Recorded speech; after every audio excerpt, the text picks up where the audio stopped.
All right.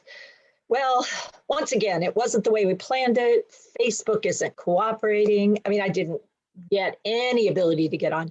So we're doing it on YouTube and posting it. So Corey's going to let you all know that. I am so sorry that's happening, but I'm not sure what else to do because I actually went on early to see if I went on early would that work. But, I'll try it even earlier and see if that happens. But it's just not good. So I was going to talk, and I am going to talk about this idea of you need to.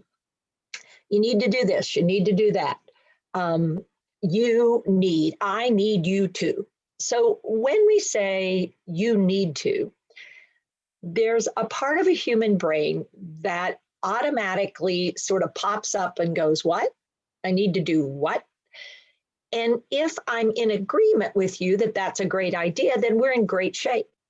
But when you tell me I need to do something, if my brain, and it could be the primitive part of my brain, it could be the thinking part of my brain, it could be the visual part of my brain, it could be the verbal auditory part of my brain. If some part of my brain goes, I don't think so. Wait a minute. I need to what? I mean, if there's a pause or a hesitation or a question in my mind, and it could be sort of a question I don't even know that I'm really asking, but it's like, I don't agree with you. Like our points of view are a little bit different here.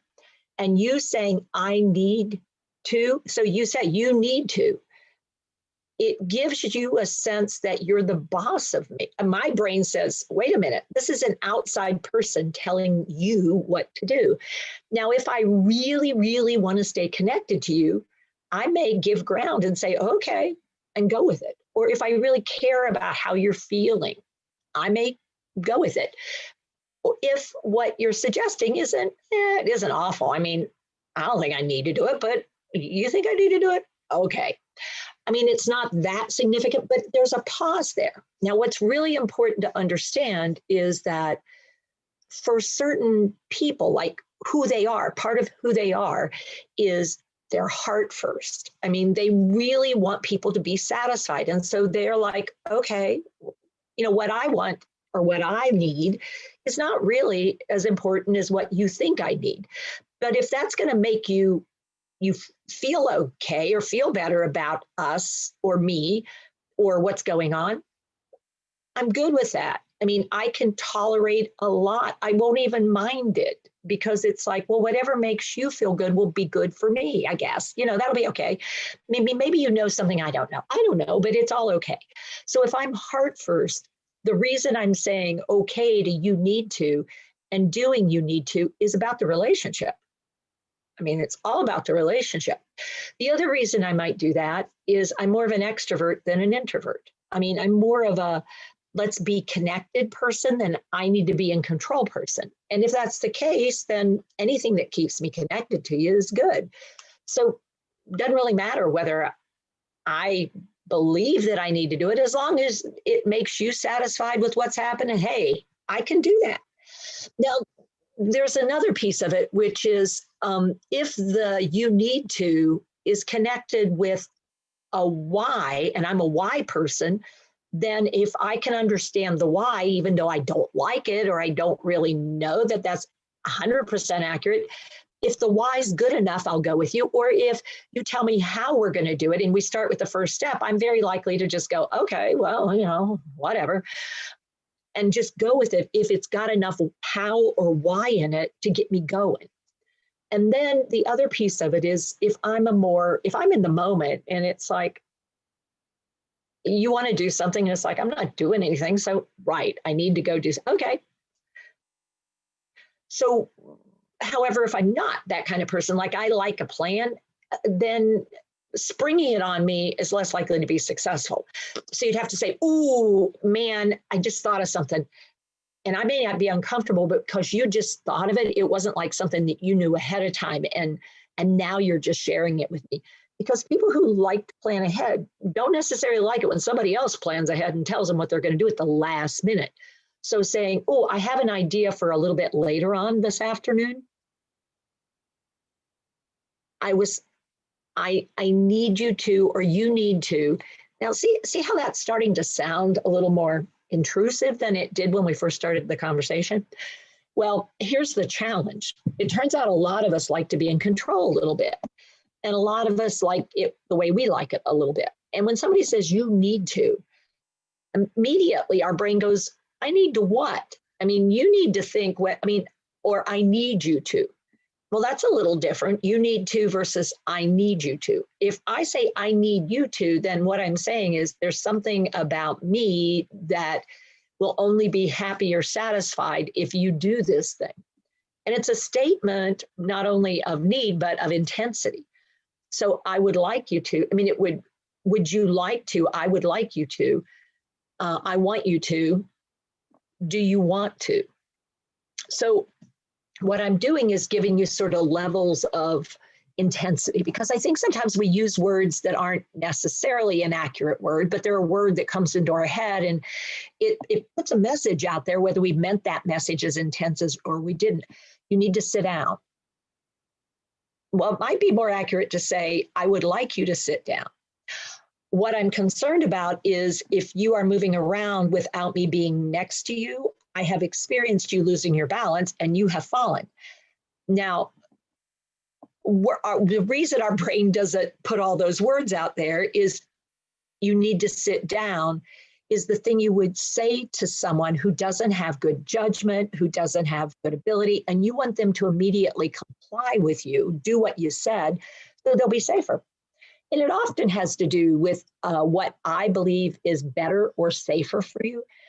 And what I don't always appreciate is once you have lived an independent life, and even if you haven't lived an independent life, and we'll check this out a little bit maybe on Sunday when I have my friends over who neither have lived an independent life yet, but they like to think they're developing independence. Now, one of them is only 20 months old and the other one is 4. But when we add those two together, boy, both of them think, I got it, just don't. And they even let me know that's not okay. But if I say, oh, listen, I need help. So it's this reversal. I need help. Braden, Benji, hey, Corey, I need help. When I say that, I've reversed the relationship. I'm not saying I need you to or you need to. What I've said is I have a need. I have an unmet need. Or, I really want to do something, but man, I just don't know whether I can do it without somebody helping me. Oh, you know what I'd love to do? I'd really like to do. And why would I share that with you if I didn't want you involved in it? So it involves you, but it involves you in a voluntary, you get to say whether or not you give me permission. So you get some control, but it's still about a relationship. And so by changing our words around a little bit, oh man, oh, hey, Corey, hey, listen, would you do me a big favor? I noticed you're standing up. Would you sit for a second so I can see how you do that? Because I'm trying to figure out how to help people sit. You don't have a chair there, do you? No. Is there one nearby? Not really, huh? Yeah, so it's sort of a problem because you don't have one nearby. So here's the thing. See, Corey is quite skilled and quite competent, and she actually can pick up that laptop and go find a chair. What I might think is simple, like, I need you to sit down. If somebody has limitations, and let's say the limitations are visual, or maybe their executive control function, or maybe their auditory processing function, or maybe it's a mobility problem. When I say you need to sit down, that's a whole lot of data. And what I forgot entirely is the chair's actually behind you if you're standing up in front of it. And I'm thinking that what you know is that you just stood up and that there's a chair back there. And I'm also assuming you know how to sit down. And I'm assuming there's no real good reason why you got up. And that you care enough about what I'm saying that you're going to do it. Now, did you all notice that Corey was very compliant? She's very nice to me. She was agreeable, and she picked up her laptop and she has found a place to sit down. But that's not actually what I meant. I mean, I was like, yikes. So now I've got somebody up moving with a laptop. And the reason I wanted her to sit down is I was afraid she might lose her balance. Well, that was not particularly helpful. Or perhaps the reason was I didn't want her to go feed Claremont again because he's already eaten and she's forgotten that she's already fed him. And I just wanted her to sit back down because I don't want her feeding Claremont again. He doesn't need to be fed again. Or maybe it's because I see her going for a cup of coffee and she's already had a cup of coffee. Or maybe she's trying to go outside and I don't want her to go outside. What I'm going to say here is when we start using I need or you need statements, we need to look at our own brain and see if our own brain is doing okay, or if our brain is starting to experience a sense of distress or stress, and we're conveying that to the other person. Because Corey was she's okay. I mean, she assumed I must have a reason that I wanted her to go do that. And so she had to figure it out because there wasn't a chair. Well, there might have been, but she didn't. Well, we know there wasn't because I know her kitchen. See, because I have long-term memory and I know what she had to do. She had to go around the island, go to the other side and find one of those stools. And then she might have had to move stuff off the stool. Who knows? Because, Corey's kept her visual up a little high. So we don't know what everything looks like because, she's in class, she's doing lots of stuff. But what I'm trying to help us understand is sometimes the words we use don't sound like what we think they do. And they don't do what we want them to. Because we aren't really good at looking in the mirror at ourselves and then really paying attention to how that person got up in the first place, why they might have gotten up in the first place, what we're trying to do with our words, what they're trying to do with their body. And so what I'm really asking is maybe it's worth a pause and a consideration. And, we have those positive action starters for a reason. We don't want to ask yes, no questions. Do you need to go to the bathroom? Well, that requires not only now does she have to look for the chair that may be on the other side, she has to seek inside and do an assessment as to whether or not her bladder's full, whether or not it can hold on a while longer, how much time does she have? Gosh, that's sort of a mean question to ask somebody who might have trouble doing that. And instead, hey, Corey, looks like you're getting up. Yeah, I want to show you something. Now, what I got to be thinking on the way to the bathroom is what's something I can show her when we get in there, but I've given her a reason to go to the bathroom, which is I want to show her something. So I might even pick up the tube of toothpaste and say, do you think this is going to last for the week? Or do you think we should probably get a new tube soon here? And just try to decide whether to put it on the list. What do you think? Because I don't really care about the toothpaste right now. What I cared about is getting her up and into the bathroom area. And I say, ooh, you know what? While we're here, do you want to go ahead and see if you can maybe use the toilet rather than having to come back again? Or what do you want to do here?